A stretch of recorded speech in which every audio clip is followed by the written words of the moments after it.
Shalom, Daniel coming at you from the heart of Jerusalem. Today, to better understand what is happening, where we are, and how the world works, I thought we'd talk about the war in Iran, but from its Russian context.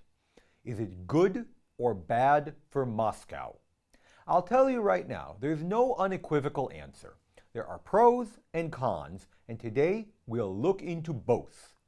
Regarding geography, Iran is very close to Russia. Between them is Azerbaijan, and that is all. Much closer than most people think. And the parts of Russia closest to Iran are the Caucasus. The Caucasus, by the way, is said to be the most problematic region in Russia. Maybe Ukraine is now, but Ukraine's not Russia, so whatever. We'll get to that later. Let's start with an advantage of the war in Iran. First of all, diverting the West's attention, specifically that of the United States. The moment the Western media concentrates on Iran, and the moment Western weapons are concentrated on Iran, and when I say Western, I mainly mean the United States, if interceptors go to the Middle East rather than elsewhere, and all the attention goes to Iran, it means it's not going to Russia or Ukraine. So, from Russia's perspective, that's already a very clear advantage, at least for the short term. Another very clear advantage is that if the Straits of Hormuz are blocked and closed, as we spoke about last time, it raises energy prices. That's not good for the West. That's not good for public opinion. That's not good for the US. There are many problems with blocking a place through which so much of the world's energy flows. The UAE, Saudi Arabia, Kuwait, Iran, all these places get blocked. Big problem. But do you know who it's good for when oil and energy prices rise? It's good for anyone else who sells a lot of oil and energy, whose economy is built on energy. Russia is like that. Russia's economy relies heavily on oil and natural gas production, and for this reason, the price increase flows a lot of money into Russia's coffers. This helps to bypass, or at least soften, the impact of the sanctions placed on it. So from that perspective, Russia should be pleased. These are basically the big points. One could say that if Russia hadn't destroyed its international stand-in because of the war in Ukraine, there might have been another potential advantage. Russia might have been able to be a mediator because it could talk to both Israel and Iran. It could have taken a role that would have given it some power or influence. Today, it can't really do that. Now, let's look at the less positive effects from Russia's perspective. The problems with the war in Iran, some things are obvious and some things are less obvious, but perhaps even more important. Let's start with the obvious. Iran provides weapons to Russia.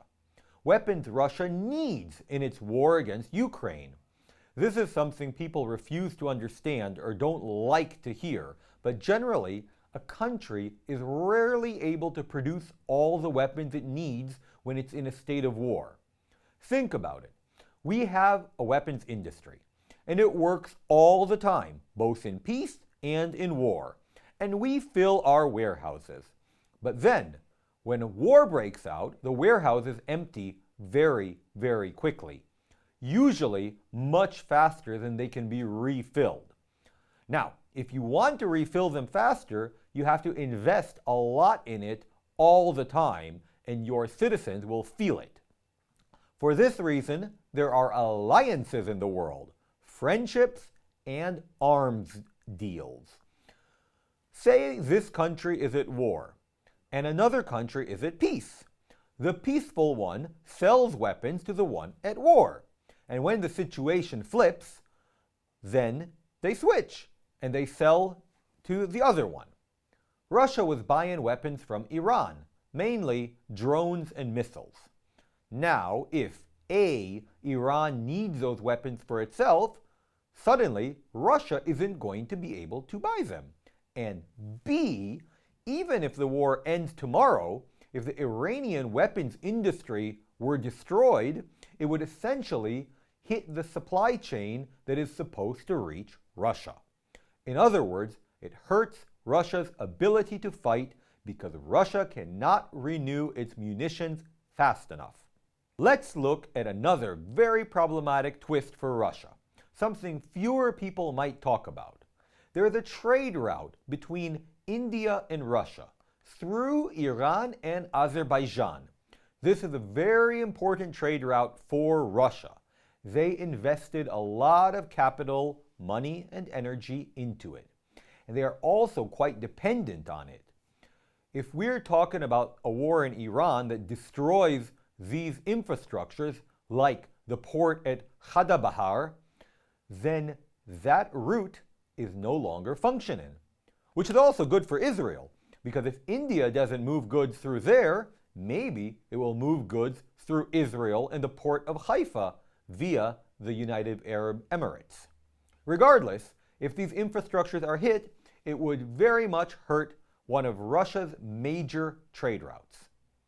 Let's look at another twist that is less known but is very important and should worry the Russians. The Caucus. If Iran collapses and has civil war or crazy chaos in the country, refugees are going to stream out of there. And where will they go? They will go to the Caucasus, to countries like Azerbaijan, Armenia, and their neighbors. Now, why is that a problem for Russia? Because this entire region is very volatile. There's a lot of tensions there. The Azeris and the Armenians, the wars in Georgia and Chechnya, there's constant trouble. Generally, the entire Caucasus region is historically considered one of Russia's weak points. It's mountainous terrain, which is not easy or fun to intervene in militarily. It's ethnically and religiously complex. There are Muslim republics like Chechnya and Dagestan, and in the 90s and even the early 2000s, Russia waged wars to suppress separatism in these areas. If chaos of refugees starts, maybe they'll arrive armed or weapons could flow into those areas.